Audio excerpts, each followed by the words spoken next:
जितने भी मजदूर किसान साथी आए हैं, ਅਸੀਂ लड़ते ही रहना साथियों, ਅਸੀਂ लड़ते ही रहना साथियों। मेरे हाथ में ये एक पैकेट है, इस पर चिप्स लिखा हुआ है। ये हल्दीराम का चिप्स है और इसमें मुश्किल से 10 ग्राम वेट होगा, बाकी इसमें हवा है। और इस पर MRP लिखा हुआ है 5 रुपया। तो यही किसान चाहता है कि जैसे इस पैकेट पे 5 रुपये MRP लिखा है, कंज्यूमर को भी पता है कि 5 रुपये में मुझे चिप्स मिलेगा, लेकिन हमें इसकी गारंटी चाहिए किसान को। हमारे अनाज पे 5 रुपये 10 रुपया कुछ नहीं लिखा होता। जिस तरीके से व्यापारी मार्केट में जाके चाहता है उस तरीके हमें लूट लेता है। तो हमें गारंटी कानून चाहिए, सरकार एक गारंटी कानून बना दे कि इतने रुपए का आपसे अनाज खरीदेंगे। अलग अलग प्राइस, 23 फसलों के प्राइस हम चाहते हैं। किसान का 1 किलो आलू 2 रुपये 2.5 रुपये 3 रुपये में व्यापारी लूट लेता है। उस 1 किलो से चिप्स बना के 500 रुपये किलो वो चिप्स मार्केट में बेचता है, पैकेट में भर के। तो 2 रुपये 3 रुपये किसान से खरीदा, जिसने 6 महीने उसमें मेहनत की उसे 2-3 रुपये दाम मिला, और जिसने पैकेट में भर के बेचा उसको 500 रुपया। कितने गुना ज़्यादा मिला ये आप अंदाज़ा लगा लीजिए, आप कितना महंगा इसको खरीद रहे हैं। तो कंज्यूमर से हम कहना चाहते हैं कि आपकी लड़ाई हम लड़ रहे हैं। किसान अनाज जो है कॉरपोरेट की जेब में ना जाए, किसान के घर में रहे। जब तक किसान के घर में अनाज रहेगा, किसान उसको उगाएगा, तब तक वो ईज़िली मिल जाएगा, लोगों को आसानी से मिल जाएगा, कंज्यूमर को। और जब कॉरपोरेट की जेब में चला जाएगा तो कॉरपोरेट मनमाने दाम लेगा और ऐसे पैकेट में अनाज को भी कल को बेचा जाएगा।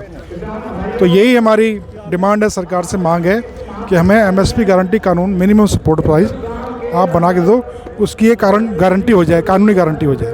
बहुत बड़ी मांग नहीं है, ये आसानी से हो सकता है। तो सरकार ने लिखित में दिया है हमें। MSP स्वामीनाथन, जिनको सरकार ने भारत रत्न दिया है, MS स्वामीनाथन जी, उनकी सिफारिश जो है वो भी यही कहती थी कि आप जब तक किसान को लागत का 1.5 गुना मूल्य नहीं दोगे, तब तक किसान कर्जाई हो जाएगा और गरीब से गरीब होता चला जाएगा। जब किसान गरीब होगा तो देश अमीर कैसे बन सकता है, ये सोचने की बात है।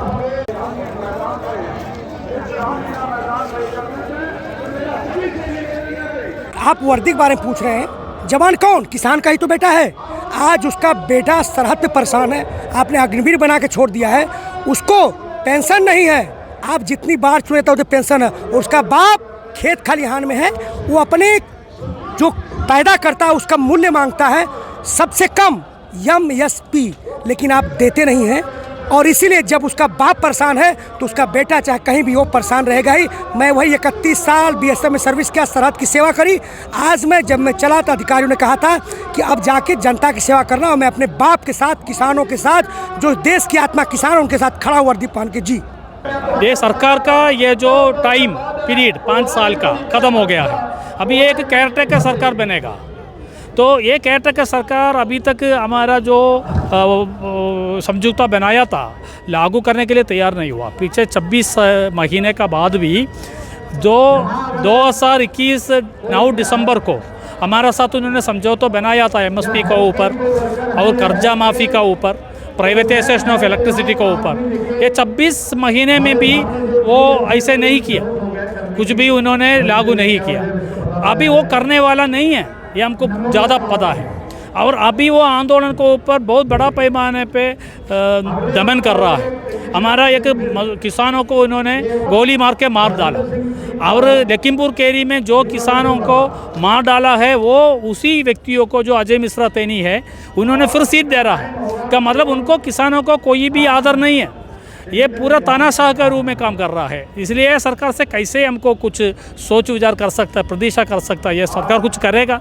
इसलिए ये सरकार का के लिए नहीं है। ये आंदोलन है, ये सबसे बड़ा जनता के लिए है, क्योंकि ये जो आंदोलन जो सरकार से मांग रहा है, अंतिम रूप में सरकार को जनता चुनता है।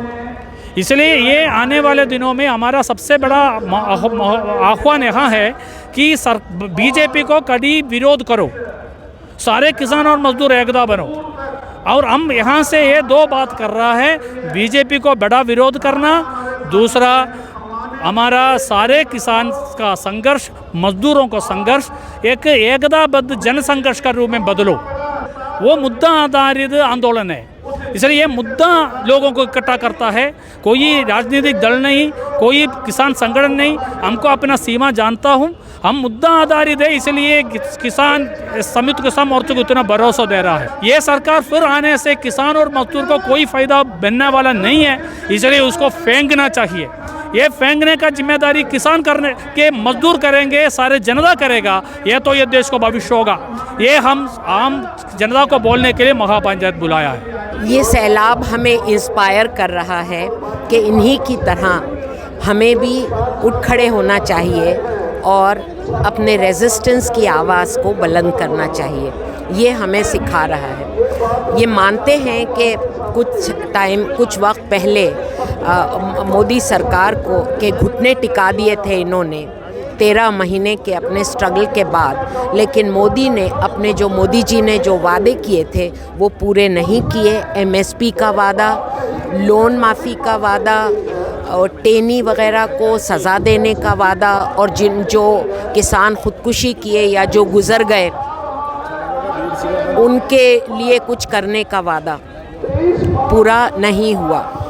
मांग करते रहे, संघर्ष जारी रखा और आज ये फिर से आए हैं। ये बहुत सही वक्त है आने का, क्योंकि अब हमारे ये भाजपा RSS की सरकार, मैं इसको NDA की सरकार ना कहकर भाजपा RSS की सरकार कहती हूँ, कि ये लोग अब तीसरा टर्म जनता से मांगने आ रहे हैं। दूसरों से कहते हैं रेवड़ियाँ बांटते हैं, लेकिन ख़ुद जितनी रेवड़ियाँ बांटने की कोशिश कर रहे हैं, हालांकि वो भी जुमले ही हैं इनके, उनको देखते हुए इन लोगों का यहाँ आना और ये डिक्लेयर करना कि इनका संघर्ष जारी रहेगा, ये बहुत बहुत ज़रूरी है आज के वक्त में।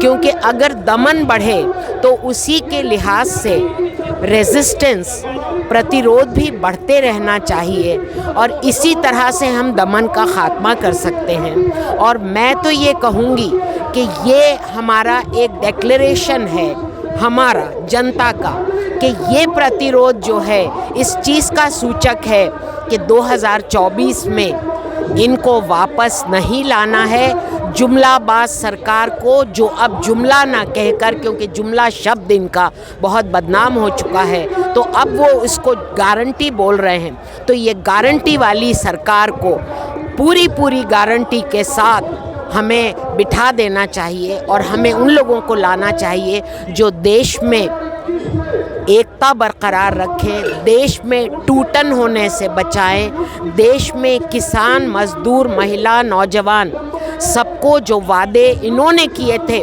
वो जो आने वाली सरकारें हैं वो उनको पूरे करें। इसी उम्मीद के साथ मैं आज के इस जमावड़े को देखती हूँ। लेकर के आएगी और हम सब लोग अपने अपने क्षेत्र में